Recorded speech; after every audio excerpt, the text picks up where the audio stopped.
2023, 24, 25, she's recognized as among Atlanta's 50 most influential leaders by Atlanta Magazine. And the list goes on.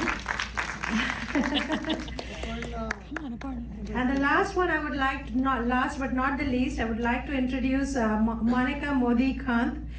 She's an accomplished attorney, national speaker, and executive leader specializing in immigration law, human trafficking, and gender-based violence. She serves as a CEO and executive director of Asia Pacific Institute on Gender-Based Violence.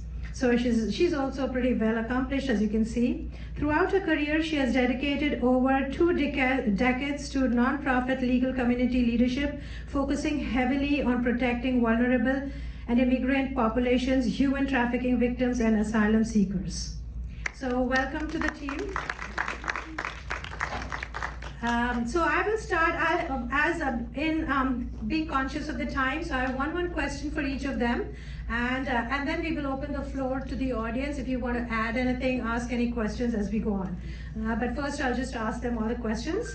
My first question is, of course, for Rashmi. So Rashmi, what creative choices in directing, cinematography, editing, script writing, sound design have the biggest impact on how the story was told? There's a lot going on here, but what do you think what were your greatest impact points? And if you had changed them, what would the story be like? Ooh, if I just changed them. Okay, so I have to turn the mic on. Yeah? So I wrote it, I produced it, I did not direct it. My fantastic director, Gayatri Vajpayee, lives in LA.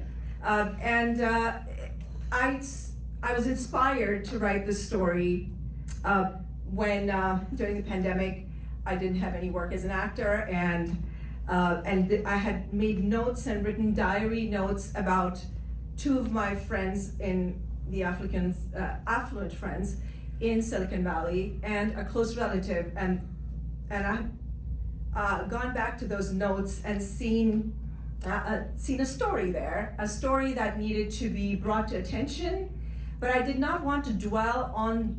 They're still in their marriages, all 3 of these women that inspired the story.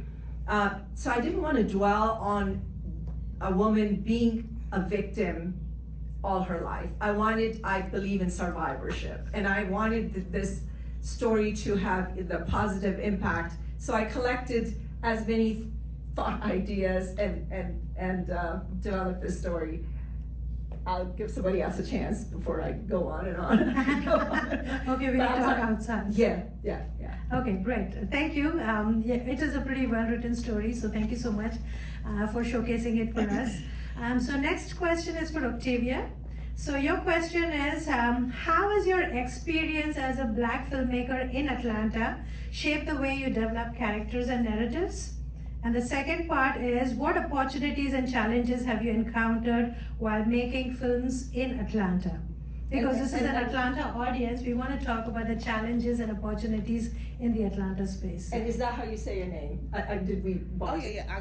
Pugh is my last name.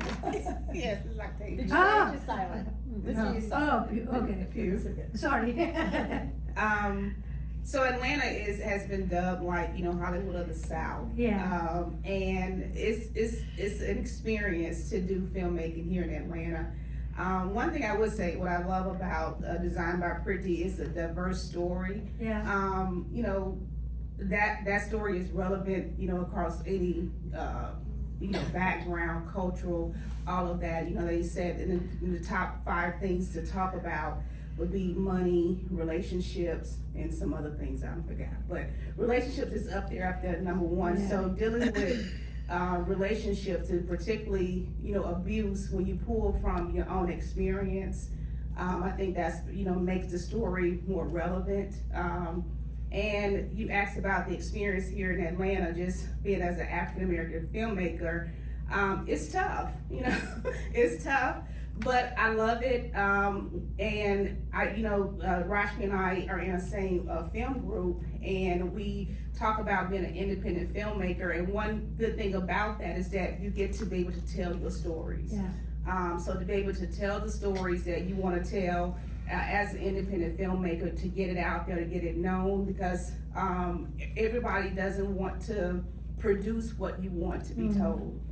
So it's important that you get out there and you just make it happen, and that's the beauty thing about, you know, Designed by Preeti, that she was able to produce it, write it, and produce it. That's a huge, it's a huge, it's very huge, and I'm so glad, you know, to be here, to see it and to cheer on, and just hope that it goes, you know, even further. So Thank you so much.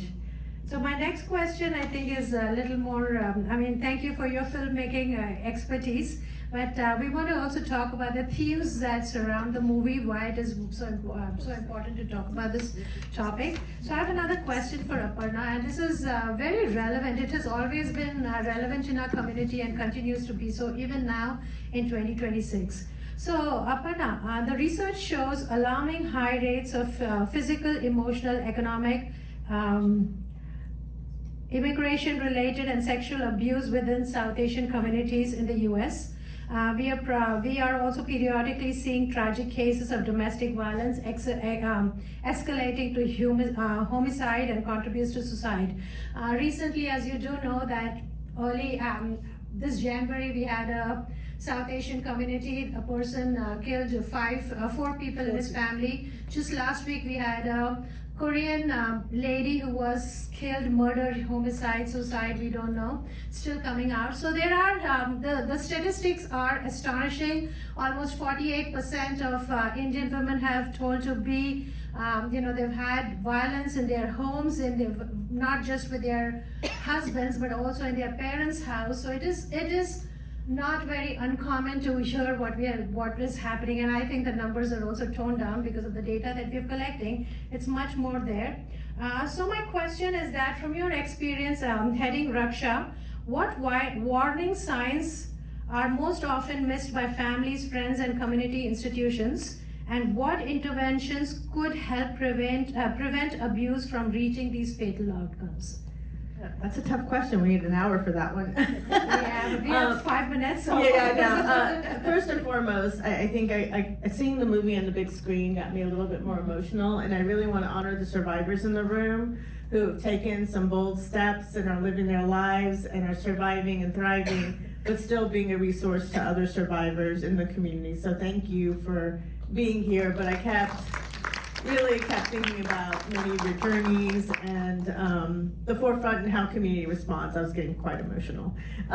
So I think domestic violence is difficult because sometimes we can see it and sometimes we can't. Sometimes we have a feeling, a lot of times it's hidden. The reason why domestic violence individuals get away with it is because sometimes it's only the person that's being abused that sees it, right?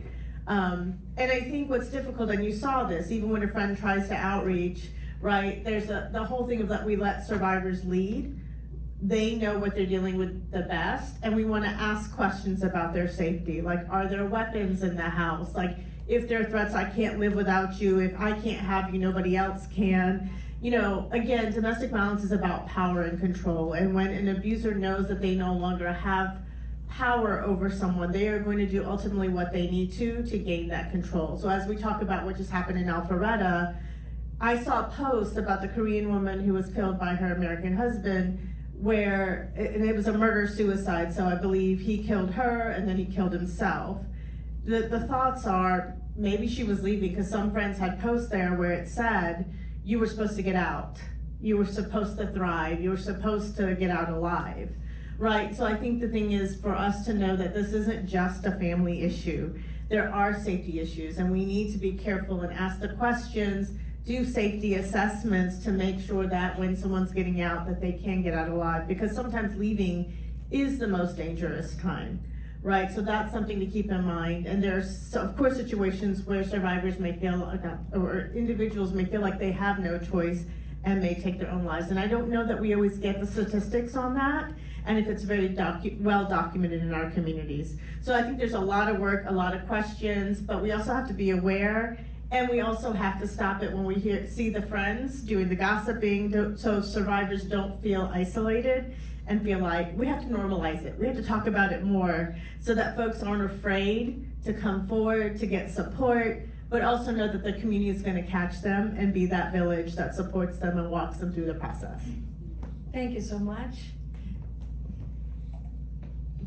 And of course, we have a very important question for Monica. Monica is an immigrant attorney who also deals with domestic violence and all kinds of stuff. So I have a question for her.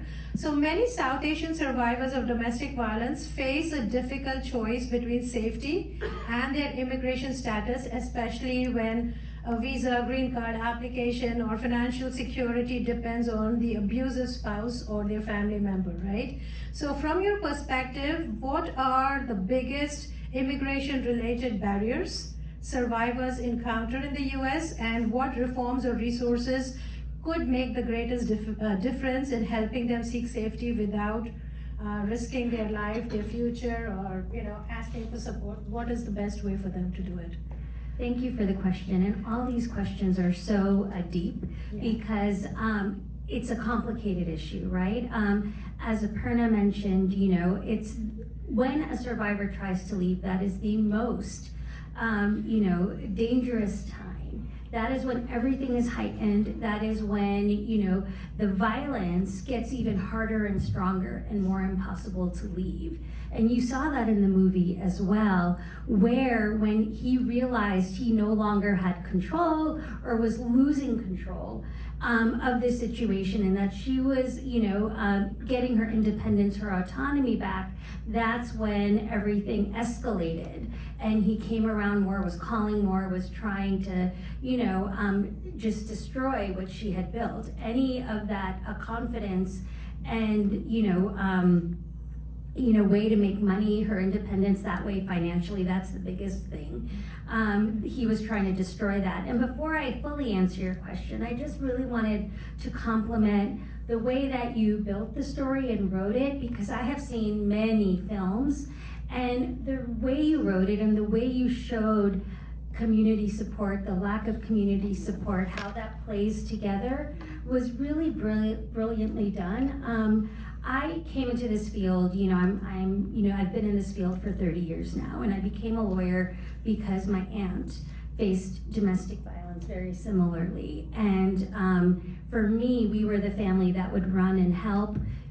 I didn't face domestic violence, but watching my aunt and the family go through this and seeing everything made me emotional as well, and you captured that beautifully. So I will answer your question, but I just had to compliment you. I'm waiting. I'm keeping you waiting. So the immigration barriers, are really important, especially right now, under this administration, where immigrants are right now being, victimized, but also they're blamed for what is happening. And you see it in the news, you see it play out in communities. Right now, 79% of people immigrants who would go ahead and call for help are not. 79%, that's almost 80%, which is only 20% away from 100%. And that is huge right now, because no one is calling, survivors are not calling for help because they are afraid. If they have any open immigration status, they will be taken. And I'm sure, we've seen the financial abuse in the movie, we've seen the emotional abuse, the physical abuse. And I'm sure that slap was not the first time, and she didn't fully answer the question, but we know, she did say that a wine bottle was thrown at her and, hit her knee, but I am sure there were other occasions too. Even a look can make someone not, move forward in leaving. So with immigrants, if you are not going to have police help or law enforcement help, or the courts won't listen to you, you're afraid to call, the Rakshas because, that you're afraid of ICE enforcement happening, and you see children, you see everyone being taken and led away, there is less of hope for immigrants right now. And all we see are the bad things that are happening right now to immigrants. And so what we do at API-GBV is we do a lot of advocacy, making sure lawmakers, policyholders, and those who are creating safety for community know what's going on. And that is, how we're making sure that immigrants, can receive the help that they need during this time. Can I just add something? Yeah. I mean, I want to think that there are lawyers that are doing a lot of good work, that are challenging what's happening and making sure survivors, and some of the folks on API-GBV staff are really being vocal in ensuring that the rights that are written on law are enforced, and there's a lot of lawsuits going on to ensure the protections of survivors. And of course, if you call Raksha, we're not connected to ICE, so please know that. But I know that's a legitimate fear that people have, that if you do call, something will happen. We keep things confidential. There's only certain situations, so if we're worried about someone's safety, if there's a potential homicide or suicide, or child abuse, those are the only times we report, but otherwise we don't do anything with law enforcement or ICE, but I think that's important to know. Sorry. No worries. No, it's good you This said is that. why we have a platform, right? So now I want to open it up for the audience. If you have any questions, yes, please. I had a question, but Rashmi, you already answered it. I wanted to know from where did the seed of the movie and the sapling came? Also, I want to congratulate you on the beautiful weft and warp and the way you have beautifully woven the movie. I know this is not the place to say, but I have a few American friends who have been in abusive relationships, and I've seen them suffer and get out of it. But the movie made me so emotional, and it's a beautiful movie. We didn't know where the time passed. Thank you so much. Thank you so much. And yes, it was inspired by close friends and a close relative, but then as I explored and interviewed other people, and people just come up to me and tell their stories, and at Q&A panels like this, our last Q&A panel, there was an Iranian man who had a very similar story about his parents.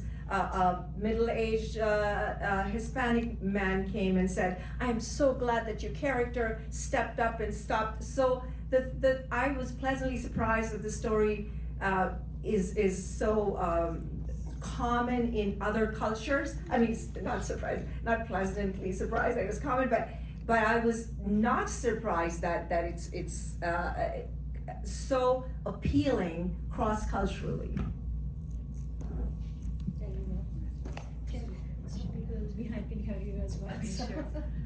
Hi, I just want to, first of all, congratulate you on a beautiful film, and I'm also very appreciative of the representation that we have, because obviously abuse should not be tolerated, and people should feel safe to reach out to organizations to help them. Obviously, any kind of abuse, domestic violence is dangerous in any culture whatsoever, but especially in the South Asian culture, there's so much, I feel like even a stronger stigma. And I do worry about how much of it goes unreported. People don't even know, right? I think you touched on some of the statistics and how that probably represents a fraction. So I kind of a two-part question. One is, do you feel, first of all, I love that movies like this hopefully opens more eyes and brings awareness, but do you think that's changing in our South Asian culture at all? And Rashmi, kind of related to that, what has the reaction been from the community for your film? I'm hoping it's more supportive and encouraging than the opposite. No, it's been very supportive, very encouraging.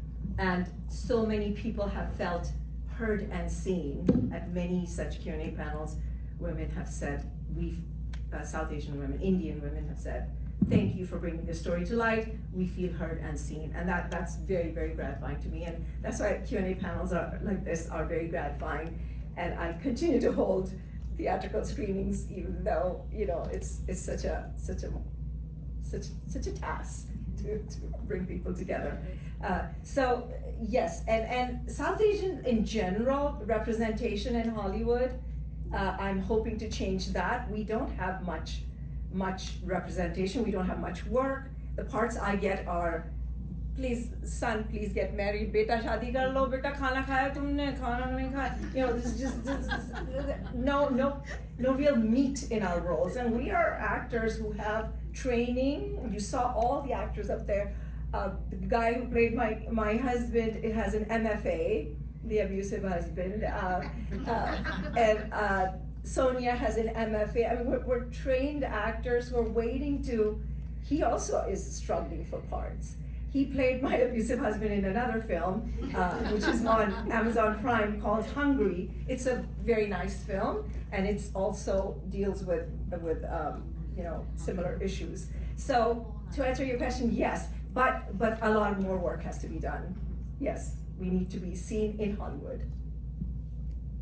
South Asians. Yes. Can I just make some remarks? I just Sure, wanted to take say- this mic. No, that's okay. I think. Are you loud enough? Come here, come on up. Yeah, come on. Come on up. And then I'll give you the mic, so. You're the next speaker on Preeti Live. After she talks. Thank you. Sorry. Thank you, Aparna. I just wanted to ask in the audience if there is anybody who has not had experience with your friends, your relatives, whoever, from a domestic violence or abuse perspective. Is there anyone who's completely, been untouched by it? No, I don't. Exactly. I think that's what really makes it so difficult. I don't think anybody is able to talk about it or wrap their head around this unless you have been in these situations or somebody who's so close who has gone through it.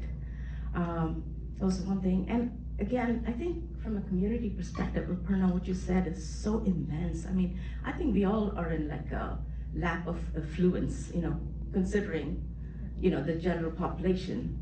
And our community is just so far from understanding any of this. And we just have so much work to do. So the challenge becomes, how do we have advocates who are outside of this circle and make it like more normalize it and speak about it? And lastly, I wanted to say to you, Monica, right? I'm sorry. One is obviously, how do we enforce what's already in place? The bigger thing is, how do we make those policy changes? How do we make those things that are not even surfaced? There's so much work to be done. Amazing movie, amazing storytelling. Thank you. Okay, so one of the things that, many parts of the movie grabbed my attention, but one thing that also grabbed my attention is the two men that were interested in the main character, especially knowing that what she's been through. I feel like they could have been more sensitive about her feelings and experience. I guess I wanted to know your question. Do you feel like those two guys were too forward, given what they know? I guess my feelings is that I think they should have been more open about a friendship, or not be so bold, like, okay, slow down a bit. Let me answer that. Go ahead. I was gonna say, let me answer that question. That's a great question. That's the Hollywood version. That's the Hollywood version that you tell. And also, it's really, how men react. Yeah. If they see something they like, it's an opportunity present itself, then they're gonna go. So you couldn't get all of the friendship part in the story. You had to just go into the relationship part of it, because it's condensed. It's Hollywood version of it. So we had to condense the story down so that you can go ahead and say, okay, they're trying to get together.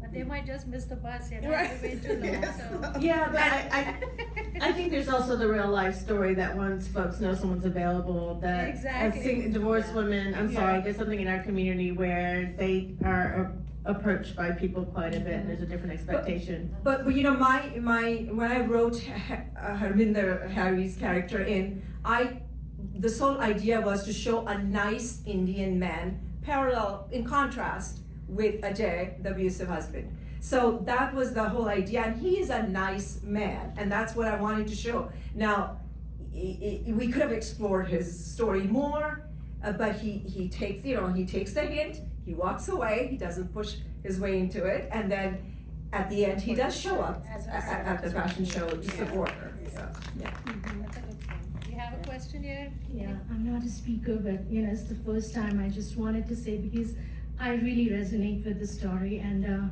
that's because I have gone through such situations.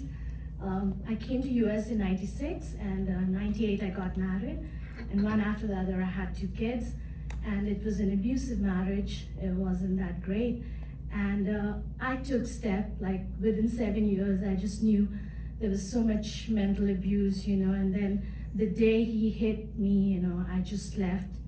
I left with my kids, and I know it's overwhelming, but I had done everything on my own. I'm so proud of myself. Yes. I'm so proud. I set the example. My boys are 26 and 24 years old.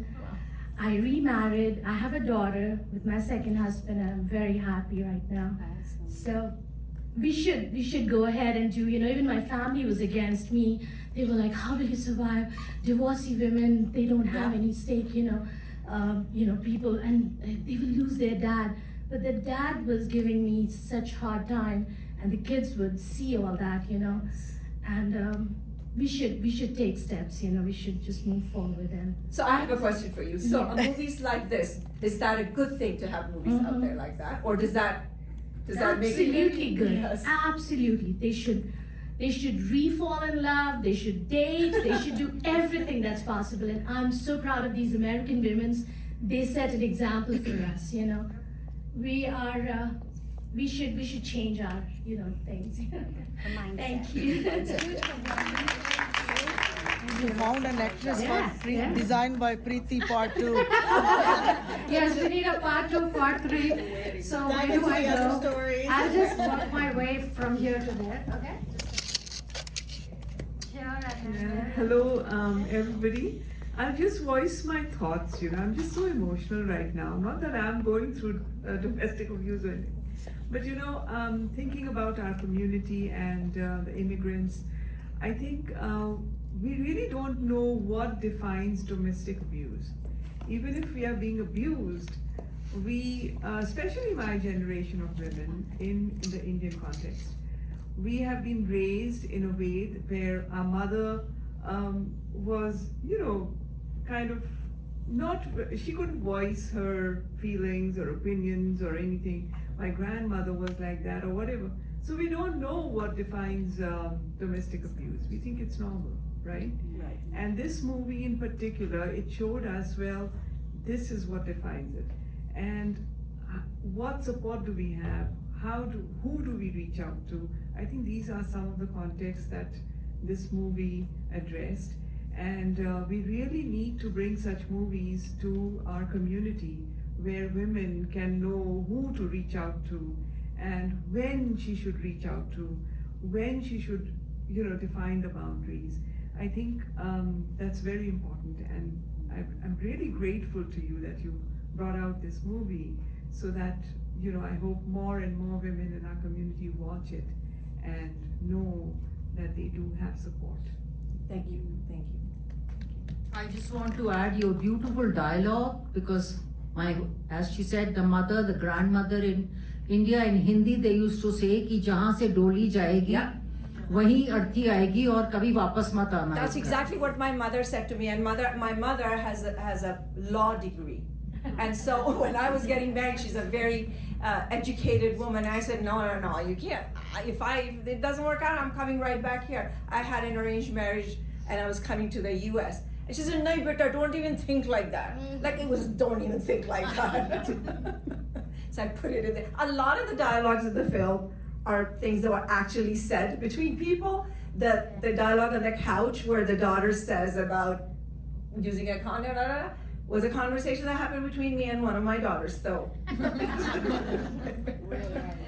have another question here. Hi. Huh? Your actual husband Pradeep was in the. He was in the movie. He's been very supportive of this whole project. Yeah. The fashion show, yes. Yes. Hi there, I'm Wendy. I'm a social worker in the area. I'm really glad to hear and finally meet the folks that run Raksha. I've learned about it over the years just being in Atlanta, and have many times in my role as a social worker in the medical field and just behavioral health,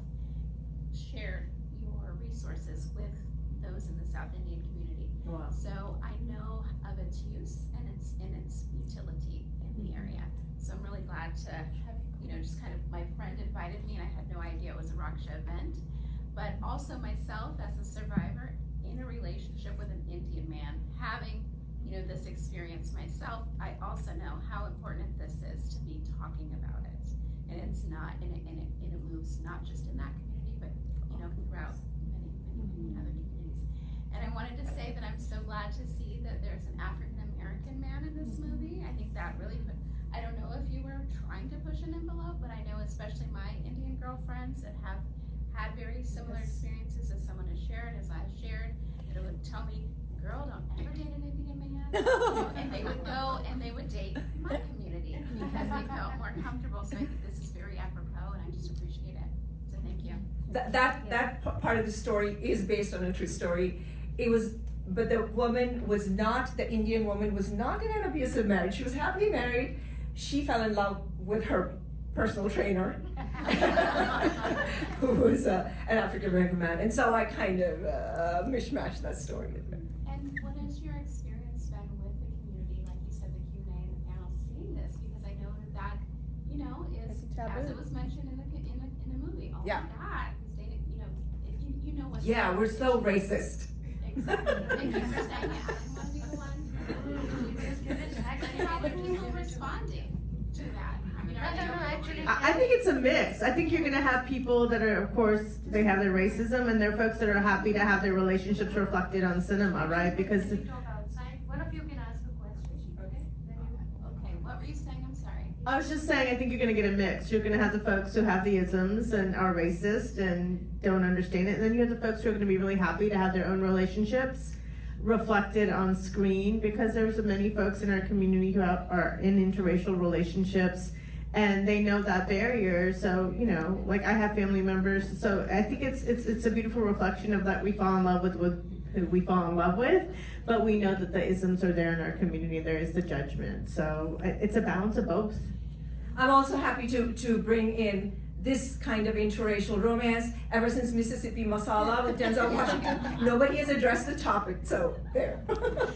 So, just a quick observation here. So first of all, a beautifully made movie, very important aspects brought out. The one that caught my attention the most was when she's most vulnerable and she has, the husband is out and one friend is advising her to do the restraining order. The other one is actually constantly speaking in her ear saying, oh, this is normal, it is okay, he is still the provider, take him back, right? And that wasn't said like once or twice, it was all throughout. Which is the part that I would connect back to your comment, Aparna, that it's the lack of community support, which is a bigger issue. Many women who fail to get out is because of that, and that January incident I know personally was because of that.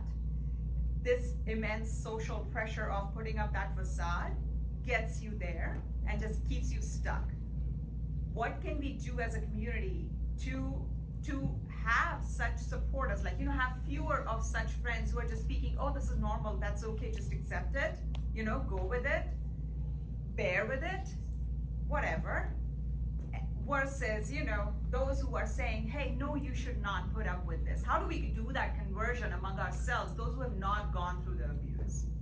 I mean, I think this is where movies like this are so important. Yeah. I think our community responds to art and movies the most, music. And I think by the storytelling and having movies like this where we watch it together and then discuss it so we can start that conversation. And of course, if you ever want to invite us of how do you be a supportive friend? Because, we'll be happy to be a part of those conversations. I really wish the community would invite us to do more of that. There's so much fear, but we have to be fearless in bringing our friends along, making them watch these movies, start these dialogues with our friends, and letting them know that we're going to be here. But we have to start those conversations. We have to prioritize that and not be so scared to have those. So can we have one less cultural event, one less party? Let's make time for these conversations because our lives are at stake.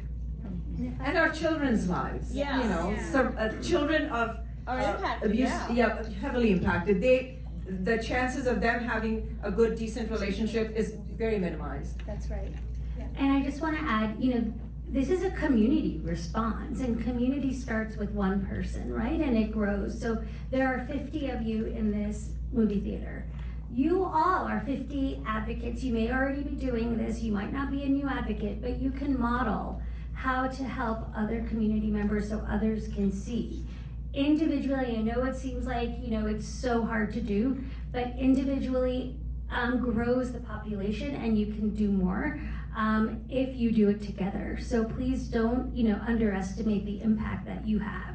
I have a last, to follow up on that. So my movie is now available to watch online. It can be rented and it's streaming online. And that, I can send that link to all of you. I have, whoever's bought the ticket, I have your email, I'll send it to you. And I need to raise funds to support events like this. The 50 tickets are not gonna pay for this event. Yeah. So if you want to support that, up there, the QR code is there. It's I'm fiscally sponsored, so there's a tax deduction to any of your contribution.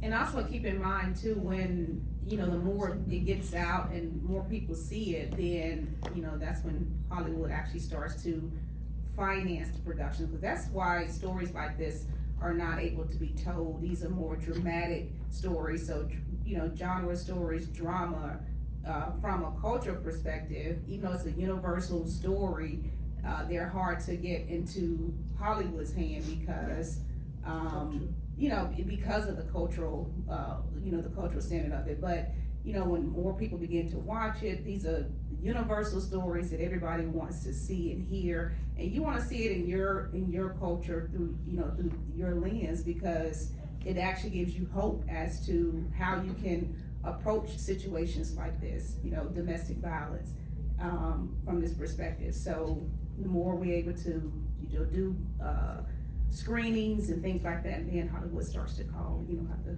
come up with your own money. So that's right.